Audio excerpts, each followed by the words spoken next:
In the last video, we saw how component state was just not enough to set up proper navigation between pages. That's why in this video we'll introduce React Router. How is React Router going to help us establish proper navigation? We'll start by splitting React Router up into three components: browser router, link, and route.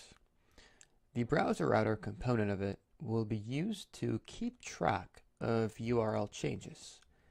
And the link component is what we will use to invoke a change in the URL upon it being clicked on, kind of like a hyperlink. And then based on the URL, we're going to have routes, which contain a given path.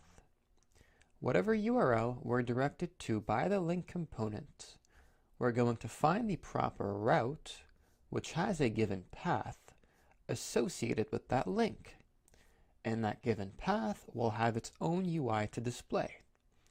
As we're navigating through these various links, these various URLs, with the combination of browser router always keeping track of all the URL changes, the URL and the UI will always stay in sync. And by keeping everything in sync, the back button will work. Alright, that was a lot of words, but it will be more clear once we actually implement React Router. To do so, first we have to install it. So open up your terminal, and I'm going to stop the server for now. And inside of your projects directory, make sure you're navigated there.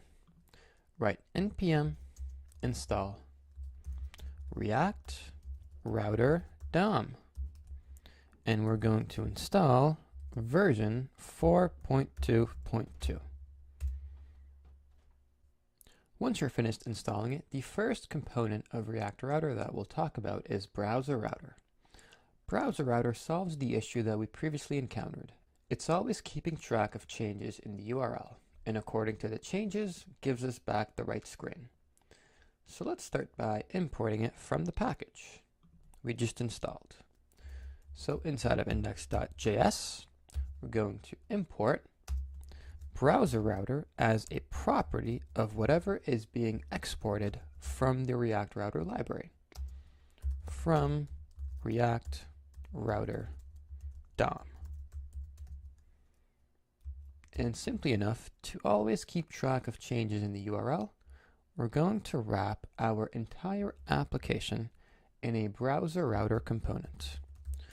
Browser Router opening tag and Browser Router closing tag.